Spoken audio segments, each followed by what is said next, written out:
Good morning guys! Today, August 28, pupunta tayo ng KVAC. Tayo ng Korea Visa Application Center para mag-apply ng, syempre, Korean Visa. It's already 12:30 in the afternoon. So, nabasa ko naman sa internet, open daw yung KVAC ng 9 to 4 p.m. KVAC pala, dun ka nag-a-apply ng visa.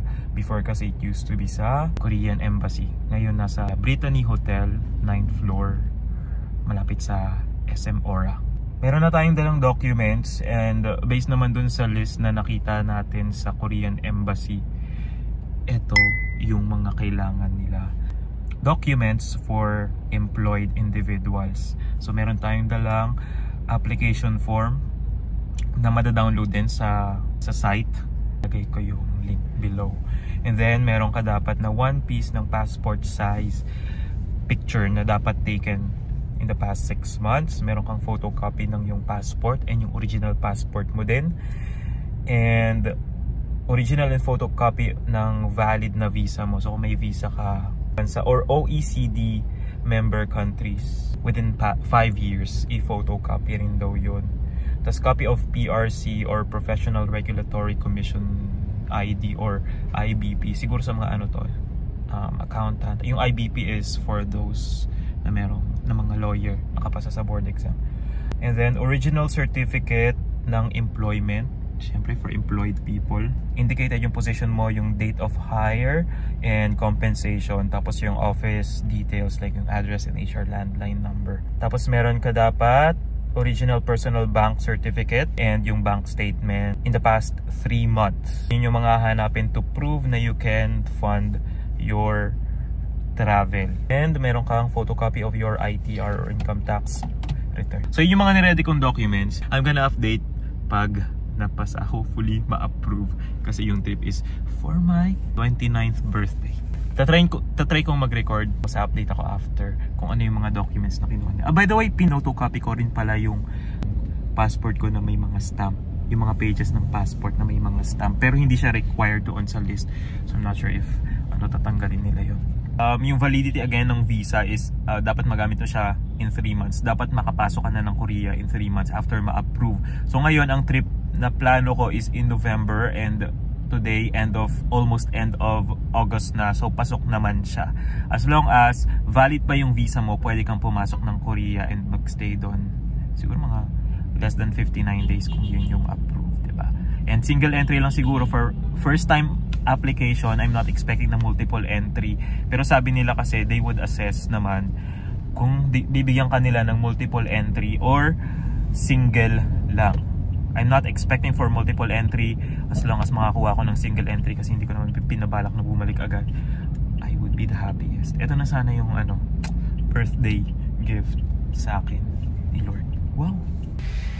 Ayun pala, yung sabi ng mga nababasa ko sa... Ay, by the way, kung gusto niyo ng makakuha ng mga tips and may mga questions kayo, I suggest na mag-join kayo sa Korean Visa Facebook group 2.0 kasi meron doon kayong makukuhang mga advice doon sa mga na-approve and mga na-decline, no, kung ano yung reason.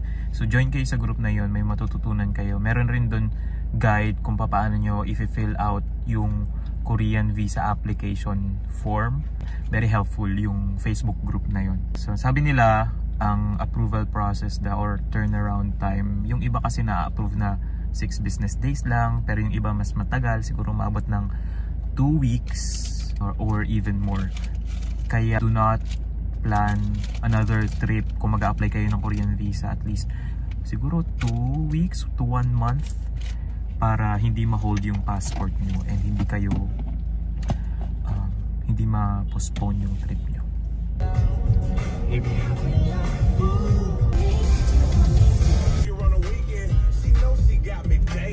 Fifth floor ba?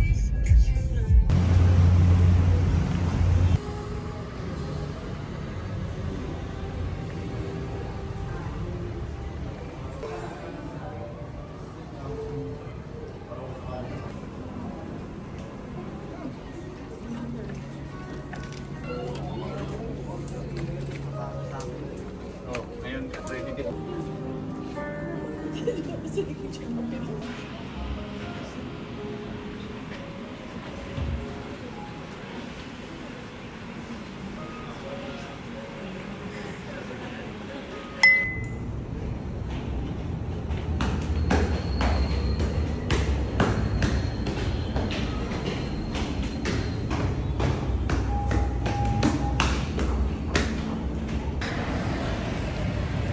exactly natapos, paggabi na. Sobrang tagal ng pila sa loob ng waiting time. Though, yung mismong process naman, hindi siya nag-take siguro ng 10 minutes. Hindi, wala nga interview eh. Parang chinek lang yung documents. And then may option na kumuha or ipa-deliver yung passport. So nagpa-deliver na lang ako. May additional 300 pesos. Yung fee, yung visa fee is 900 pesos. Tapos plus 20 pesos kasi merong data privacy form pala na need din. So kung wala kang data privacy form, bibili ka or magbabayad ka ng additional 20 pesos doon sa reception. So September 11 daw yung release date or malalaman kung approved or denied. Then after that, 2 to 3 days naman yung delivery. Okay, so it's already 5:15, 4 hours tayong nandun. Nag-aantay sa loob, no? Though may number naman. Ang number ko is 191. Tapos pagpasok ko, 113 pa lang yung number. And 4 hours ako nag-antay. After 4 hours, nung tinawag yung number ko, so from 9th floor, no? 9th floor pala kayo mag-iintay. Nandun din yung reception. And then pag tinawag yung number mo, mag-flash din siya sa screen. Aakit kayo ng 1 floor. Sa 10th floor, nandoon yung mag-check ng documents, nandun yung payment. So hindi pala siya 2,000 pesos yung visa fee. It's just 900 pesos lang.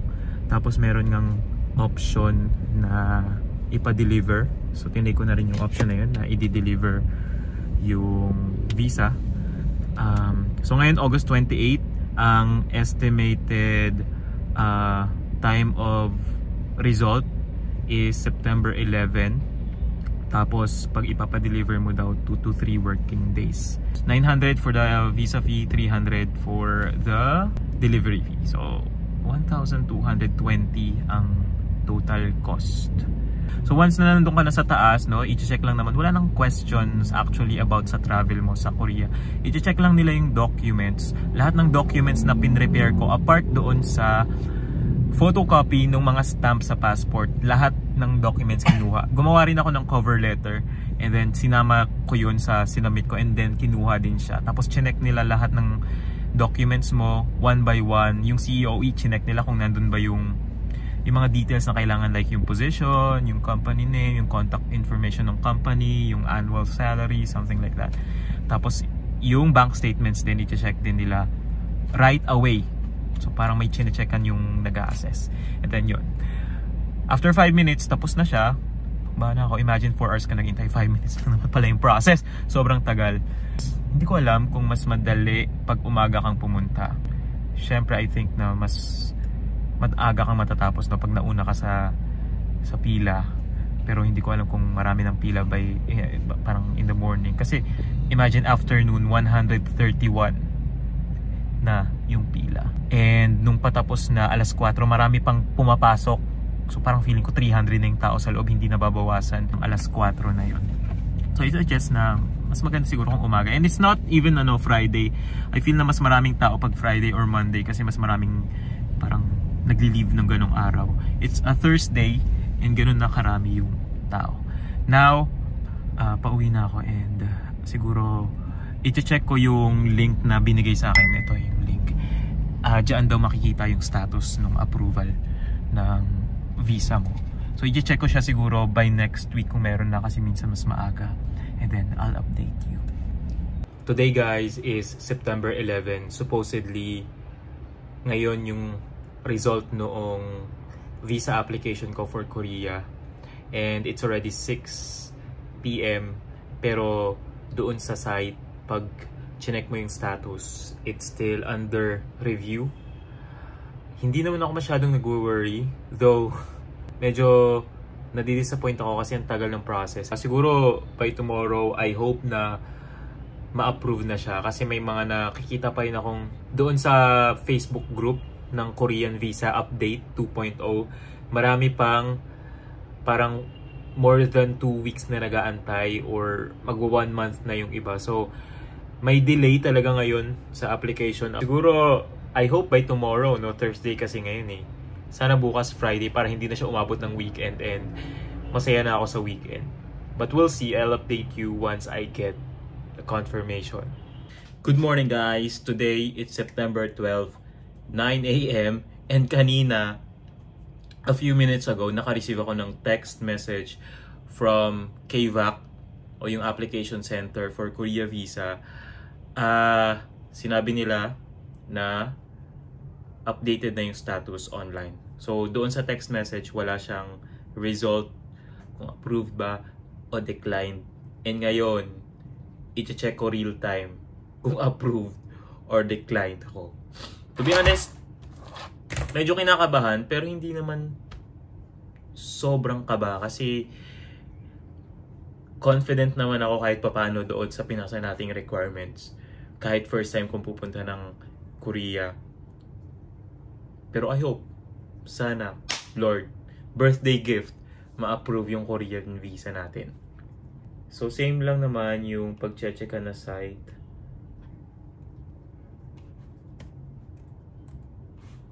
visa.go.kr. Tapos, there's an option na i-English. And then, dun sa left, merong check application status. Tapos, under that, check application status and print. So, yun yung i-click. Tapos, naka-automatic siya na diplomat office yung naka-tick. So, yun yung ating pipiliing option. And then, lalagay natin yung passport number. And then, name. Sa name, last name, and then first name.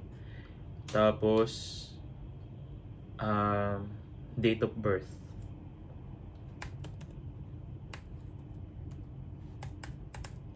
So, yun yung kailangan niyang mga details. Now, pag kinlik ko tong search, I think dapat lalawas na yung status ng visa ko. Pipikit muna ako, guys.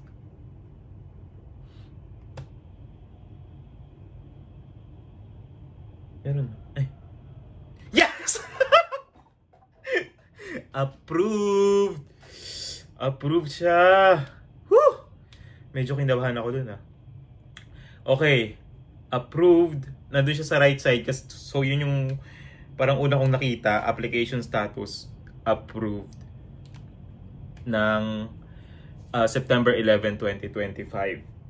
For tourism or transit, yung purpose of entry. And then, single entry lang. Well, hindi naman ako nag-expect ng multiple entry. Okay na ako sa single entry. Expiration date is 2025, December 11. Tapos, meron siyang button na certificate. And then, you can download that certificate. Okay, so screenshot ko and I'll share it with you. So, ito guys, yung result niya online sa visa.go.kr. Tapos, ayan, makikita nyo, application status approved, and then single entry. So, ayun yung tip ko lang sa mga mag-a-apply. Pag pumunta na kayo ng KVAC, is agahan nyo kasi masyadong maraming nag-a-apply ng visa ngayon. Especially kung late ng taon kayo pupunta. For my case, yung winter season nila. For my case, diba, November. So, maraming nag-a-apply ng visa ngayon, bandang August, September, October, para sa winter. Kaya, asahan nyo na magiging mahaba yung pila sa KVAC. And then, kung kompleto naman yung requirements nyo doon sa pinakita ko nung una, wala kayong dapat ikabahala. Kasi, as long as kompleto and then walang discrepancy, ma-approve yung visa nyo. And then, kung meron kayong questions or specific circumstance sa inyo or meron kayong issue siguro sa ITR or sa COE, i-explain nyo lang yon sa cover letter.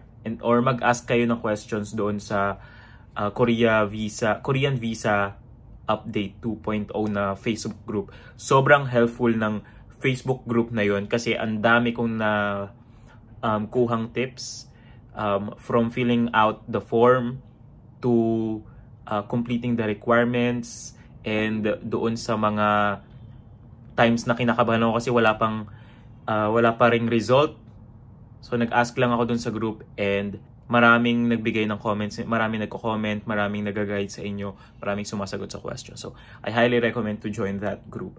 And then, ayun, kung magpupunta kayo ng Korea ng November, I'm gonna be there for my birthday. So see you there. I hope that this video helped you somehow. So thank you so much for watching. Don't forget to like and subscribe to my channel for more videos like this. And definitely I'm gonna take some videos in Korea. I'm gonna document my travel. I'm gonna upload it here. Thank you so much for watching. Bye-bye.